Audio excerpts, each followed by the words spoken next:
welcome back to my channel, The Growing You. Now, I know the name is different because it used to be Elizabeth Oboro, but this channel has been rebranded to make sure that we're sending our message. I'm sending the message that I actually want to get across in the most direct way. And so the name of this channel now is called The Growing You. And this is also the month of February. Welcome to the month of February.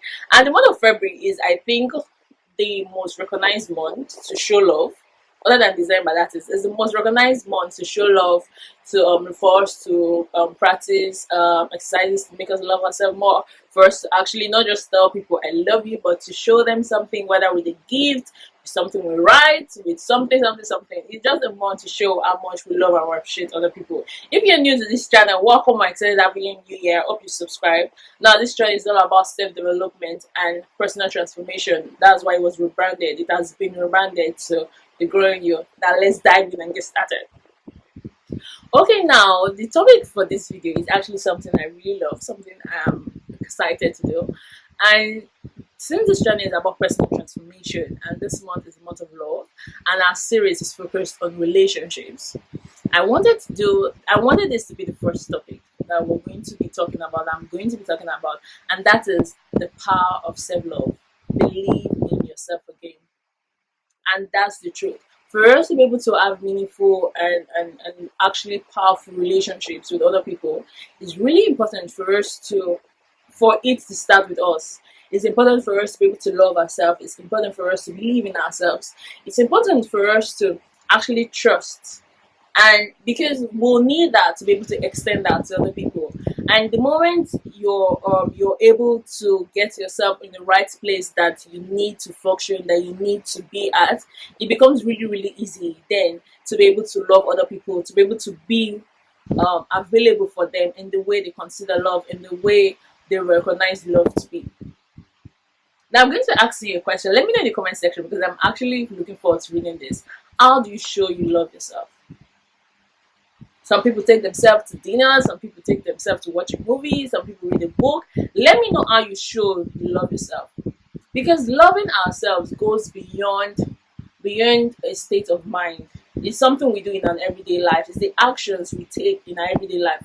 But from the moment we wake up to the moment we go to bed, in that space, in our everyday life, in the daily you, what do you do to show yourself you love yourself? Every single day, what do you do? Let me know in the comment section. I'm going to read that. And towards that, I'm actually going to be sharing 7 practical exercises to show that you love yourself. These are things you can do every single day to make sure that you know you love yourself, to make sure that you're not neglecting who you are, to focus more on other people. Because one of the most important relationships that you ever in this world is the relationship you have with yourself, because that goes a long way to influence what you're showing other people, influence how you're treating other people, and so the future you're shaping for yourself. So let's get started. The number one point to actually loving yourself and showing that you love yourself is to be more optimistic about life. What are you saying about your future? What are you thinking about your future? What are you telling others about your future? Now, one of the ways to actually teach yourself to love and to appreciate and to understand who you are is to be more optimistic about life. Be more optimistic that your goals will work, that you're going to live the dream that you see. Be more optimistic that the efforts you're putting in are definitely going to pay off. We need to become more optimistic about life, because the moment we start being optimistic about life, you don't even need to tell any other person. Everybody will see that because you're saying it, you're living it. You're not only saying it, but you're working, and you're not only working, you're believing that it's going to pay off in the end. And then it just makes you put more effort into it, and it makes you appreciate what you're doing. Now, the second way is for you to actually write it out. Now, journaling has been discovered to be not very therapeutic, number one. Number two, journaling has been discovered that it helps people not just sort out their emotions or sort out who they are, but it actually makes for a happier individual. because it's discovered that most people that actually write down what their goals are, what their dreams are, they actually tend to ask themselves more questions. Now, there are some people that used to write it. Ask anybody that you know loves writing down like things. You discover that most of the time they're asking themselves what do you want out of life. They're asking themselves on what makes you happy. When you write, it makes you to reflect on your life. It makes you reflect on the past. It makes you reflect on the future. It makes you reflect on everything that's going on, and that gives you a better understanding of who you are as a person. And when you understand who you are as a person, it makes you appreciate yourself more. And that ends up loving yourself. So make sure that if you're not sure you love yourself, if you want to love yourself more, one practical exercise then can actually do other than being optimistic about life is to actually try journaling. Get a book and each day write out something to focus on. Today might be what makes me happy. Tomorrow you can settle on journaling about the people I'm grateful for in my life. It can be about what impact do I want to reach. It can be about what goal do I want to pursue. It can be about anything, but make sure there are things that concern you, and make sure there are things that will help you understand, as if you're diving more into who you are as a person. Now, the third is after you found out what you love doing, after you find out the people you're grateful for, the goal you want to reach. Number three, sorry, is to actually try those things that make us happy.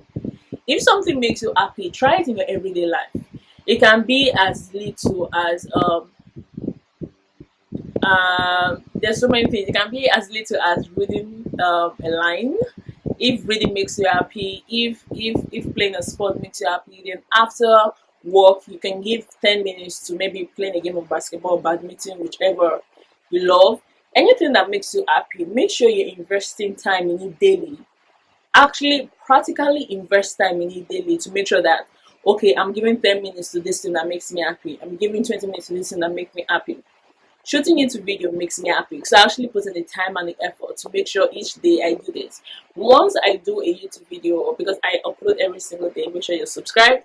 Once I shoot a video in the morning before I even go out for the day, it actually puts me in the right frame of mind and it puts me in a good mood. So make sure you're doing something that makes you happy every single day. Now, number four is to try different things. Now, the reason why sometimes we lose touch with who we are as a person, or we lose touch to even understanding ourselves, is because we are tired and we become very bored of those things we're doing. A new thing could be, if you've not meditated before, you can try it. If you've not exercised, you can try it.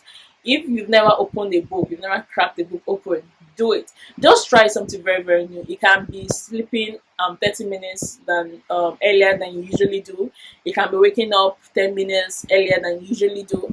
Just try new things. When you try new things, and that's why I actually enjoy meeting people, and that's why I actually enjoy trying new things. Because what that does for me is it explores and it opens my mind up to new things. I discover more things about myself. Sometimes when I try a different sport, I discover that well, I actually prefer this game than the games I used to play in the past, and it really really fosters relationship with ourselves. So make sure you're open to trying new things, to experiencing what other thing does Elizabeth love? What other things is Elizabeth able to try? And the thing is, when you try it and you discover oh it does not work for you, then you're sure that okay this thing is not for me. But one of the ways to actually show you love yourself is to invest the time in knowing yourself better. Now, look at it this way: we actually invest time in our relationships to make sure that people know that they are loved by paying attention to them, by taking them out, by getting to know them more. And the power of self love, that's what it is. It's putting that much time into ourselves to make sure that we know who we are and we know what we believe. So after we've been optimistic about life, about our dreams, after we've written down, we've journaled, and we're learning to put down what we want to get out of life, what makes us happy. Number three, actually doing the things that makes us happy, and then trying trying something different. Now, the next and final thing, okay, the fifth thing actually first do is to actually get to know ourselves better, getting to know our values, getting to know our temperament, getting to know our interests, getting to know the actions, our everyday actions that we take. Just really, really being, when people ask you, what are your values? You should have something to say. You shouldn't have to think about it. When people ask, what are your interests? You shouldn't have to think about it. What are your strengths? These are things that we should know. What are your weaknesses? These are things that you should know. And then when you read about your temperament, or when you discover you are, then you know, it's even going to open you up to knowing more of your weaknesses. So make sure that that's something that we try to do. And then now, number 7th, and the final way to show that we love ourselves is to be fair and firm with ourselves. Being fair and firm means we're able to forgive ourselves when we make mistake or when we come short from our expectations of ourselves. And being firm with ourselves means even when we say we want to do something, we're able to follow it through. Because look at it this way: when our parents are grooming us, or when our mentor are grooming us, when we make a mistake, they encourage us. They're there to encourage us, to tell us we can do it better, not to be down on ourselves. But also, they tell us, they push us to actually make sure that we're going for that thing we want to achieve, and we're actually going the further mile. And that's exactly what we should do with ourselves. We need to learn how to be fair and firm. Okay, guys, that's all on this topic. I'm really excited for the month of February.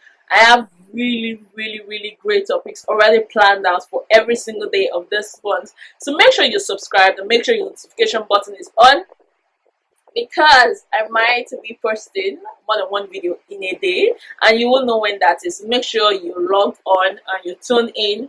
And let me know in the comment section about what you do. Other than all these exercises I listed, these 7 exercises I listed, let me know what you do to make sure that you are loved, to show yourself, to show you that you love yourself, you appreciate yourself, and you understand yourself.